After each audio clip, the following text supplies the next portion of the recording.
That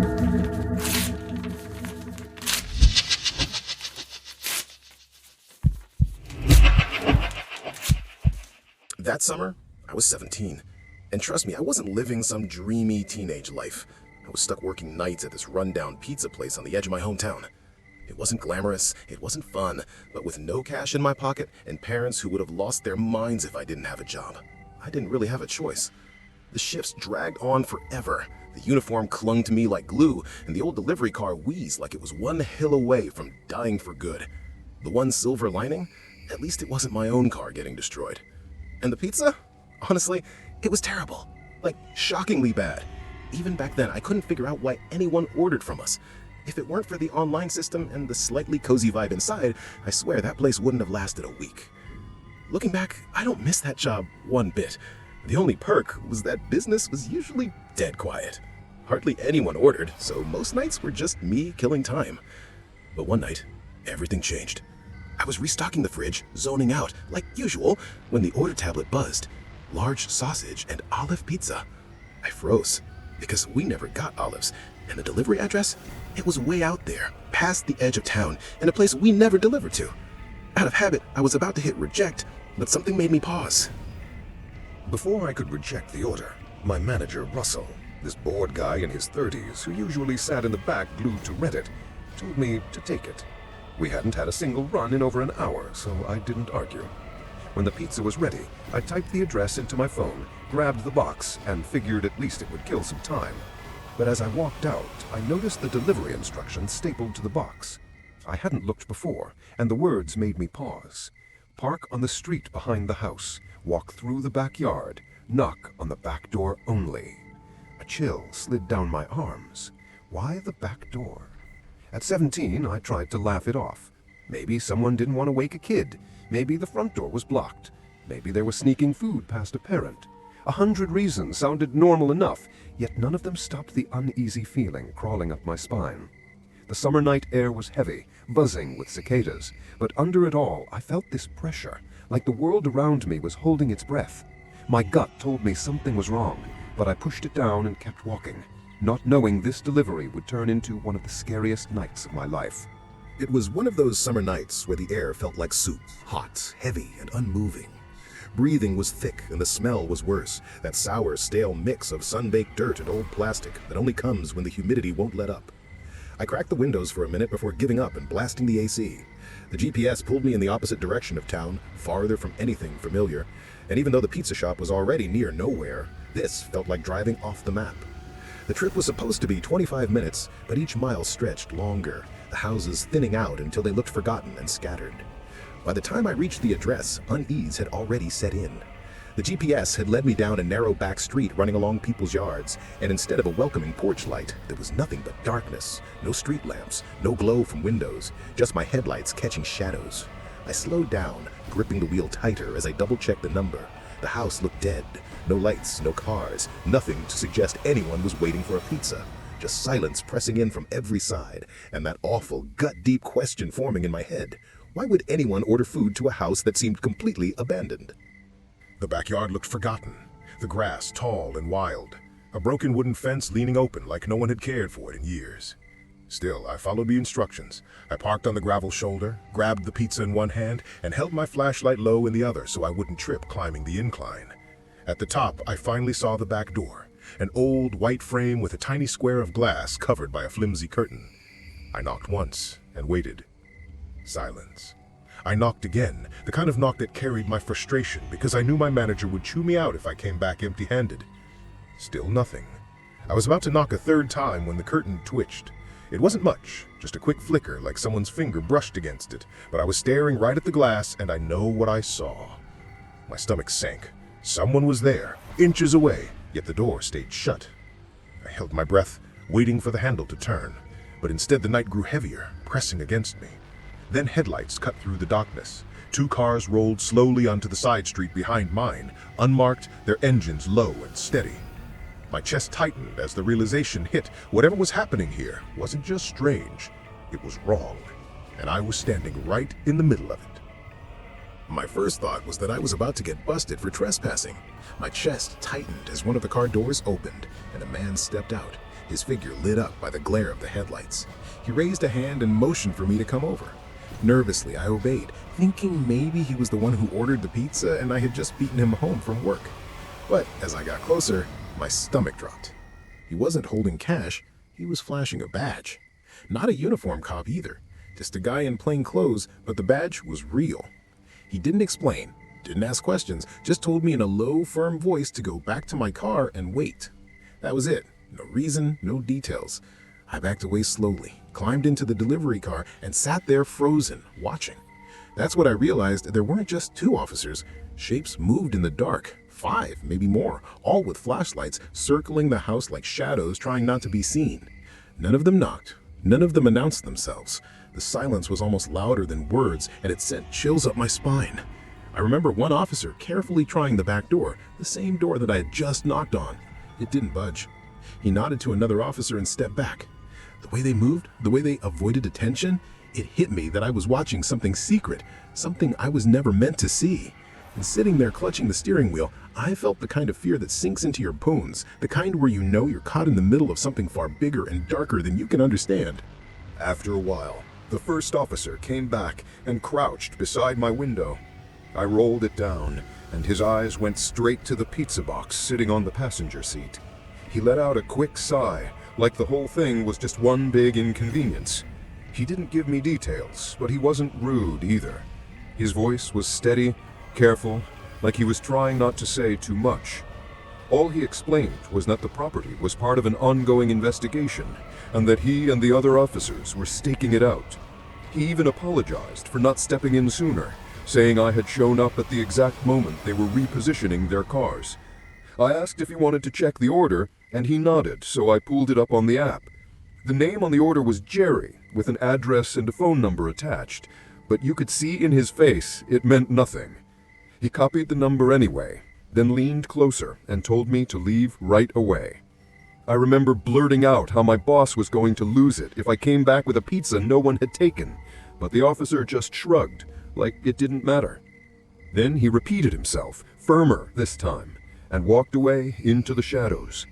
That was it. No explanation, no closure. Just the heavy feeling that I had been inches away from something dangerous, and whatever it was, I was better off not knowing. I was angry, but there was nothing I could do, so I drove off. The whole ride back, my mind spun, and it didn't really hit me until I stepped out of the car. If the cops hadn't shown up when they did, something awful could have happened. I don't even know what, and that's the part that chills me. The more I thought about it, the clearer it felt that the only reason no one opened that door was because the police were there. But then the questions piled up. Why order a pizza if your house is under surveillance? Maybe whoever was inside didn't know they were being watched. Or maybe they knew all along, and I was just part of a test, bait to see how close the cops were, or if they had left their post. The curtain twitching, the silence, the timing, it all fits too perfectly. And even now, I hate that I'll never know the truth.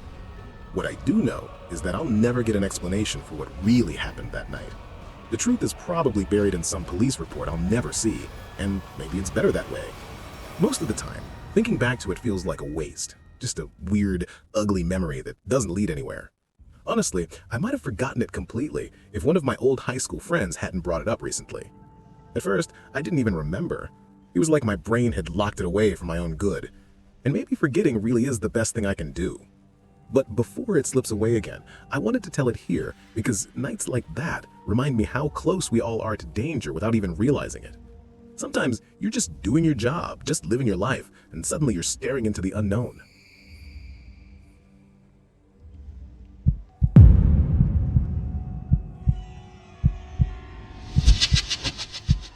This happened not long ago, just last year. I'm 40 now, married, with 2 boys, 7 and 5. I work in insurance, and yeah, it's about as dull as it sounds, but it keeps us steady, and that's all I really want at this stage of life. A couple years back, my dad passed away after a long fight with cancer. He left behind a small beach house down in Delaware. I had never even been there before, since he used to rent it out year-round, but when we finally went, it felt like a hidden treasure. It wasn't fancy or huge, but it sat only a block from the boardwalk, and the upstairs back deck gave this wide-open view of the ocean that made the place feel special. After he died, we started using it every summer, slipping away whenever we could. A week here, a weekend there. It slowly became our little family tradition, something that tied us to him. The boys loved it the most, spending endless hours on the beach, riding bikes, running around like the whole town was theirs. Honestly, it felt like a gift from my dad, something he left behind for us to keep enjoying even after he was gone. The night this story takes place was one of those trips last July. We had gone down for a quiet stretch, Sunday through Friday, when the crowds thinned out and the beach felt calm. I remember it was a Wednesday night. The kids had crashed early after a long day in the sun, and my wife and I were out on the back deck, shuffling cards and sipping wine, completely unaware of how quickly that perfect night was about to turn. That's when our older son, Jordan, stepped out onto the deck.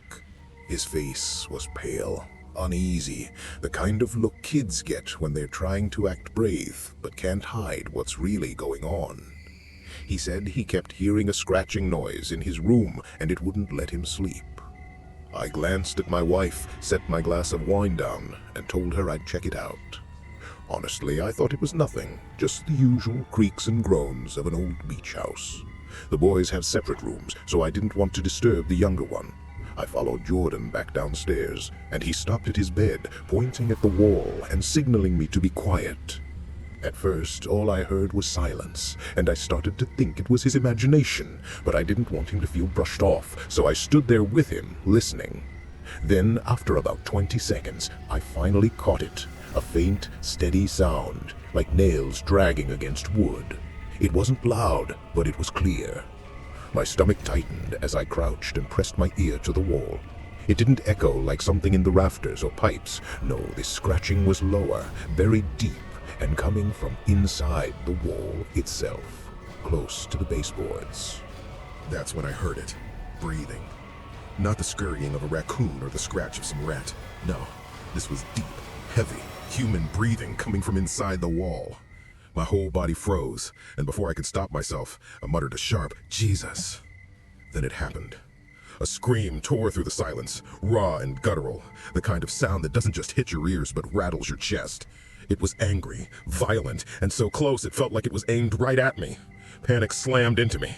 I grabbed Jordan's arm and yanked him out of the room, my heart pounding like it was about to rip through my ribs. We sprinted down the hall, and I scooped up my younger son, Scott, still fast asleep, not even giving him a chance to open his eyes. All I could think about was getting them back upstairs, back to my wife. As we reached the bottom of the stairs, I shouted her name, my voice breaking, when another scream exploded behind us, louder, closer.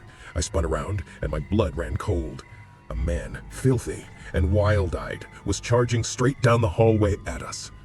I nearly lost my footing trying to haul both boys up the stairs, but somehow we made it onto the deck.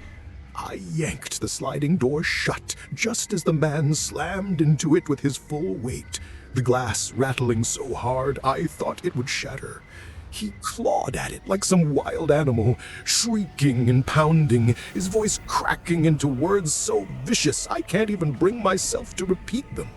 I threw my shoulder against the glass, bracing it with everything I had, and yelled at my wife to grab the kids and call the police. She pulled them back, covering their ears, while I locked eyes with him, trying to block their view of the nightmare unfolding in front of us. His face was twisted with rage, his hands smearing streaks of dirt or maybe blood across the glass. He didn't stop for a second. Every slam, every howl made my arms shake as I pressed harder, convinced the door would give way. Time warped, maybe a minute, maybe 5, while all I could think about was that if the glass cracked, I'd have to fight him with nothing but my bare hands to protect my family. My heart was hammering, my throat dry, when suddenly flashing lights cut through the night. The police stormed in from the side of the house, 2 officers rushing straight at him. One tackled him from behind, dragging him to the ground, while the other fought to pin his arms down. The sound of the man's rage-filled screams being muffled under their weight is something I'll never forget. The rest of that night passed in a haze. After the police dragged that man out and shoved him into the back of a cruiser, they asked me to explain everything. I told them what I'd seen, still shaking, and then we walked through the house together, trying to figure out how in the world he had been inside the walls. That's when they showed me something I'll never forget. Hidden beneath the back porch was an entrance I had no clue existed. It led into a crawl space that stretched along the foundation of the house, big enough for someone to move around in. and from there, a second opening connected straight into Jordan's closet through a loose panel. My stomach dropped. I had owned this house for years and never even knew it was there. I never inspected it, never fixed it up, and because of that, a stranger had been living in the shadows of our family home, steps away from my kids, without us realizing it. A few days later, a detective called me back with details that made my blood run cold. The man admitted he had been living in that crawl space for months, ever since he found the hidden entrance during the off-season. He told them he saw the house as his new home, and that night he planned to hurt us for taking it back. All that time, he survived by sneaking food from our kitchen and even digging through neighbors' trash. The thought of him so close, waiting, still haunts me. We never went back for the rest of that summer. Not because I thought it would happen again, but because the weight of it all was too much. I couldn't bring myself to put my wife and kids through that place until I knew it was safe, and none of them argued. Later, I hired a crew to seal the crawl space completely, every entrance locked off for good. Only then did I start to feel like I could breathe again. This year, we've been able to return, and life feels normal. Or at least, as normal as it can be when you know how close the darkness once came to your family.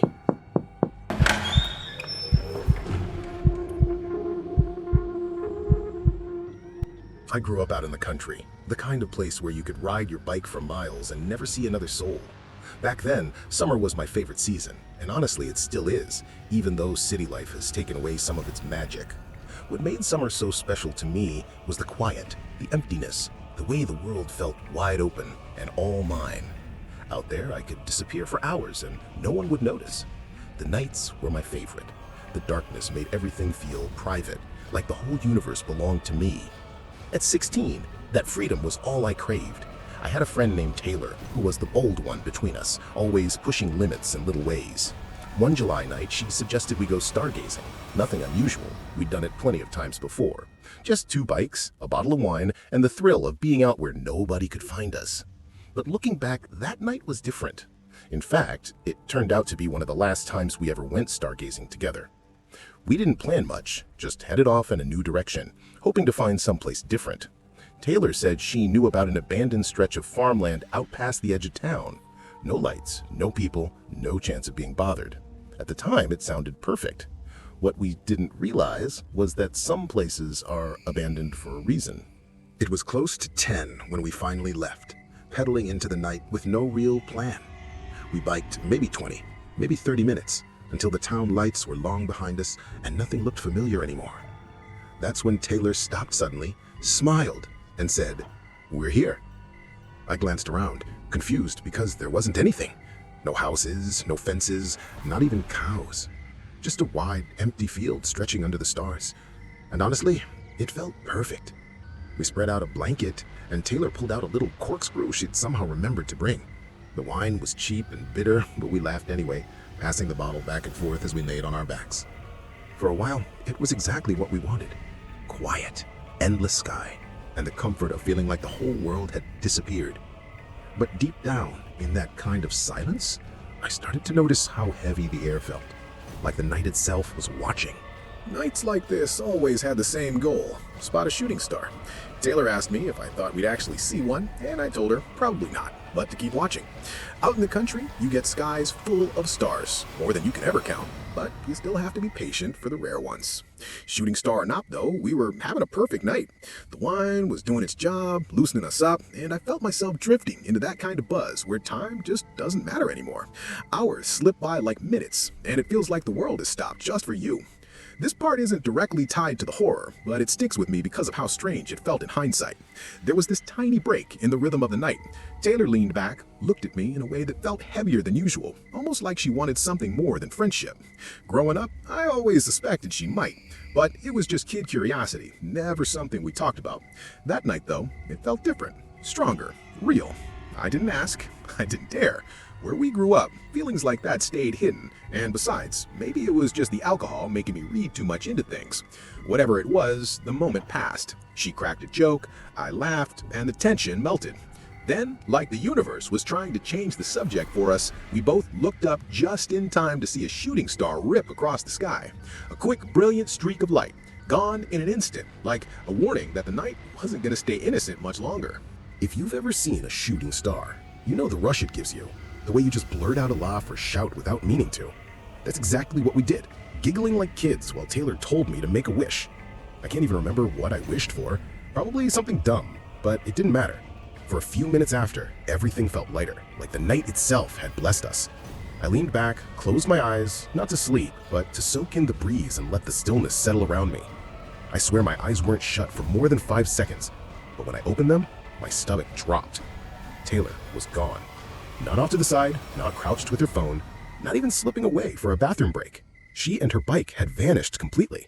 The blanket, the bottle, and my bike were all still there, but her presence was erased, like she'd been lifted out of the world in the time it took me to blink.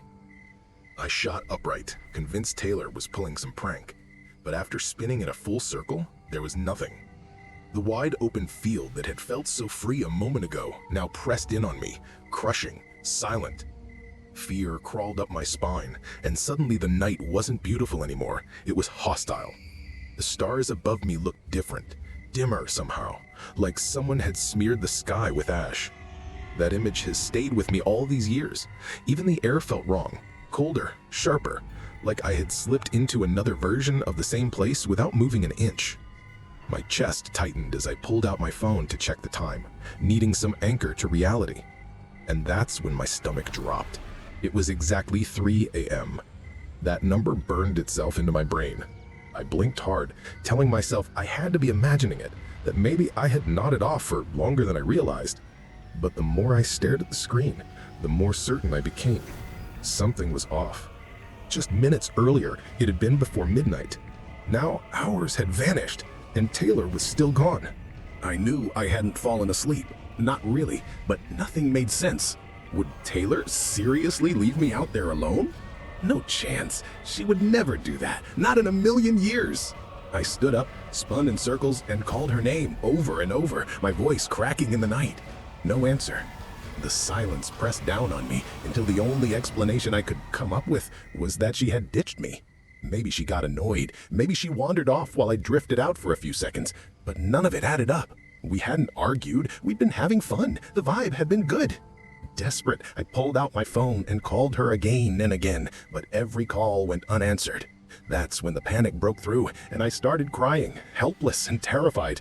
I grabbed my bike, hands shaking, and pedaled hard toward home.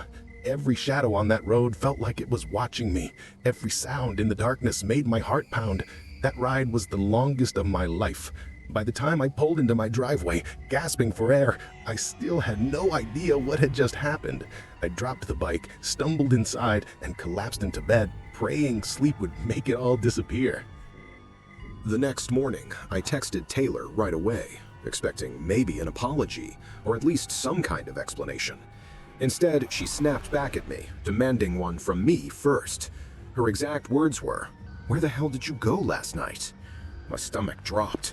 I told her what I remembered, that I woke up alone at 3 a.m. and figured she had ditched me. But then she hit me with something that made my blood run cold. She said it was the other way around. She swore she was the one who woke up at 3 a.m. to find me gone. She said she waited more than an hour, then finally rode home angry and confused, assuming I had gotten upset and left her. According to her, I had just vanished. We argued back and forth, but nothing made sense. Neither of us had memory gaps outside of that moment. Neither of us had any texts or missed calls to prove what happened. And the strangest part? We both swore we had tried calling each other, but none of those calls showed up in either of our phone logs. It was like those hours had been erased, like the night itself had swallowed one of us whole. Eventually, we just stopped bringing it up. On the surface, life carried on, but I think both of us were far more shaken than we ever wanted to admit. I know I was. For months afterward, I'd find myself lying awake, staring out my bedroom window at the stars, replaying that night in my head. Taylor and I barely went stargazing after that. Maybe once, maybe twice, but it was never the same. In a way, things went back to normal, but the memory never left. Even now, I don't have an explanation. I've told the story to a few people, and almost everyone says it had to be something supernatural. Maybe they're right, maybe not. I don't like thinking about it too hard, because deep down I feel like something happened out there. Something bigger than either of us, and I'll never understand it for as long as I live. Taylor and I lost touch years ago, but if I had a bet, I'd say she still lies awake some nights too, wondering what really happened out in that field on that summer night.